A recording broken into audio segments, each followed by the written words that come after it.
That's a trick question. Put it back on the rack. Yeah. Back on the rack. Back say on the no. rack. I thought this was my thing. Have a planet today. This was everything that she wanted. I just feel like I'm in limbo at the moment. Both come from big families. You needed a wow dress. Yeah, I need a wow dress. I mean, that's a big wedding. Yeah, so. my sister had a wow dress, so we need to top her. I know that at some point I'll get back to the confident girl I once was, but I just want that to come sooner rather than later. I don't like it. Tell me why don't you like it? I don't like this up here. They're big enough, they don't need any more emphasis. And I So it's got to have some kind of flower, whether it Yeah. be lace, beaded or print. Yeah. Number 3. Bickering entourage. As bride Viquasia navigated the crowded bridal boutique at Say Yes to the Dress, her entourage appeared more concerned with airing their own views than truly understanding her wants and needs. Disagreement and squabbling filled the room as Viquasia attempted to describe the ideal bridal gown. When her entourage presented a breathtaking gown that touched Viquasia deeply, the tension reached an all-time high. After the bride's entourage voiced their disapproval of the dress, her elation about the garment waned. In an effort to bring order to the financial mayhem, Viquasia's mom reminded the entourage that they had originally allocated approximately $3,500. The bride and her attendants bravely entered the fitting room in search of affordable gowns, but they relentlessly rejected every one. That's a trick question. Put it back on the rack. Yeah. Back on the rack. Back say on the no. rack. I thought this was my thing. I don't like it. They're like crucifying me over here. They're crucifying you. Well, let's get you out of here. They are? Okay, let's go then. This dress is out. How you feeling? There's drama. I love it. You love it. The bottom is everything that I wanted. Lacey, what did you say? Excuse me? I see her in something either tight like a mermaid like she wants. This is her day. The entourage's suggestions to reconsider the intended mermaid silhouette and try on other dresses grew increasingly frustrated as the tension rose. In an unexpected turn of circumstances, Viquasia's mother, driven by a resolute objective, unknowingly selected a stunning gown without verifying the cost. The revelation hit like a ton of bricks. The selected gown cost an outrageous $24,000. It caught the bride and her mother completely off guard. Not done with the surprise, Viquasia's cousin showed up with an even more outlandish choice, a ball gown that cost $8,300, well over the original budget. The stunning gown had the entourage clamoring for Viquasia to try it on before they could make a final selection. We want to hear a little bit about how you envision yourself looking on the big day. Definitely want a mermaid style. Something that shows off my asset. Just the top, there's something off. I don't think it's you. Do you like it or are you just going with it because you have it on? Did you check price on this? No. This is $24,000. Oh, no wonder I like it. Yeah, well, no wonder. Wonderful. Okay. You're not gonna start with Octavio today, okay? Octavio better not start with me today. As Viquasia stepped out in the stunning ball gown, everyone in the room let out a gasp.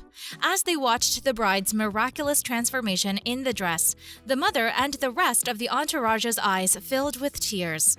There was a lovely moment that went above the budget because of the gown's elegance and Viquasia's radiant smile. Though the dress's emotional impact were indisputable, the understanding of its financial ramifications lingered in the air. Unexpectedly, the mother decided to go over and beyond the budget for her daughter's once-in-a-lifetime outfit after considerable thought, moved by the immense delight the dress brought to her. A decision that went over the initial budget was made when Viquasia, with a beaming smile and tears of joy in her eyes, said yes to the outfit. We started out at $3,500. You wanted to skip over that. Yeah.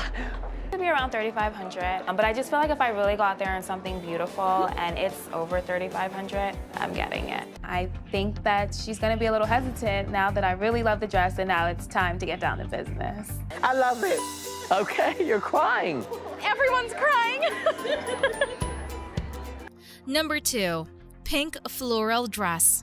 Wedding dress shopper Katie set out on a magical quest at the Curvy Brides boutique to discover the one that would restore her self-esteem and make her feel like $1,000,000 after giving birth. In her imagination, Katie saw a pink frock with intricate floral motifs. Trying on the first dress, though, dashed her hopes and it left her feeling discouraged and unsure of herself. Standing in front of the mirror, Katie realized that her new self-image did not mesh with the pink floral dress she had fantasized about for years. After having a kid, the wonderful event of picking a wedding dress felt overshadowed by the lingering insecurities. There was a sense of unease around the bridal boutique as her dismay was visible on her face. Here we have Jo, the knowledgeable consultant at Curvy Brides Boutique. Jo stepped up and took over because she knew all too well the emotional roller coaster that brides like Katie face. A beautiful white lace gown was presented by Jo, who encouraged Katie to accept her body as it is after giving birth and gave her hope.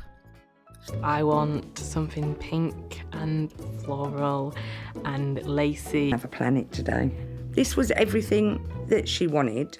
I just feel like I'm in limbo at the moment. So, wedding dress-wise, explain sort of what sort of thing you might be after there. Floral. Open your eyes.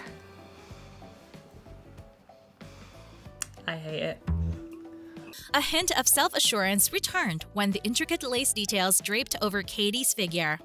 Still, Katie's hesitancy over the white lace gown cast a shadow of doubt. It took tolerance and care to help a woman regain her self-assurance after giving birth to a baby. Katie was led to consider alternatives outside her original plan by Jo's kind demeanor. Right now, I am in a sea of chaos because I have no idea what Katie wants. So, surprised, shall we say, as to why she wants to be totally covered up. She wants to dress like a nun. I like it, but there's just something about it that I don't like. I know that at some point I'll get back to the confident girl I once was, but I just want that to come sooner rather than later. Jo proposed a subtle and sophisticated gown that differed from Katie's initial tastes, moving away from the pink flowery idea. A life-altering event occurred as Katie put on the new outfit. Katie shone brightly in her simple costume, which accentuated her inherent beauty.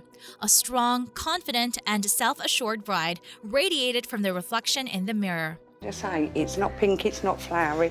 It looks amazing, but nothing that you asked for. That looks fabulous. Looks lovely. Amazing. Yeah. Perfect, isn't it? That is gorgeous. It's like perfect. So it's got to have some kind of flower, whether it be lace, beaded or print. Yeah.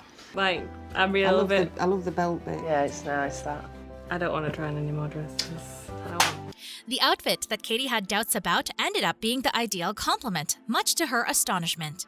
A gown that was different from her original idea became a potent symbol of self-love and personal progress when she finally accepted and loved her post-baby figure. Number 1. Sibling rivalry. Linda, a bride with aspirations of her own, became enmeshed in the web of sibling rivalry as the bridal salon was filled with anticipation. Instead of focusing on finding a garment that reflected her personal style and vision, Linda was consumed by her sister's ambition to steal the show on her wedding day. Unexpectedly, the appointment took a turn when Linda's first dress selection, a simple number she believed would compete with her sister's, received universal criticism from the accompanying party. As the realization set in that a normal competition could not match the enchantment her sister had experienced, Linda's despair was plain to see on her face. Feeling a fog of uncertainty, Linda fled to the fitting room. After her sister's dramatic dress moment, she was self-conscious about her physique and hesitant to show herself in other gowns.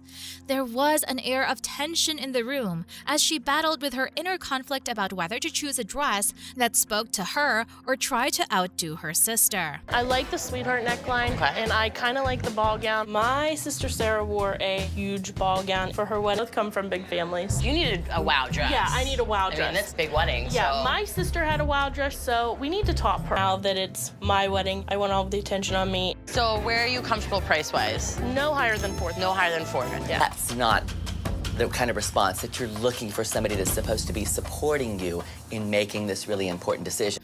As a critical juncture, Christina, the consultant, assumed leadership. Christina, sensing Linda's predicament, chose a dress that was similar to her sister's, yet had its own special allure that would speak to Linda's particular personality. Linda was coaxed into stepping out in the selected gown, and she watched her entourage with caution.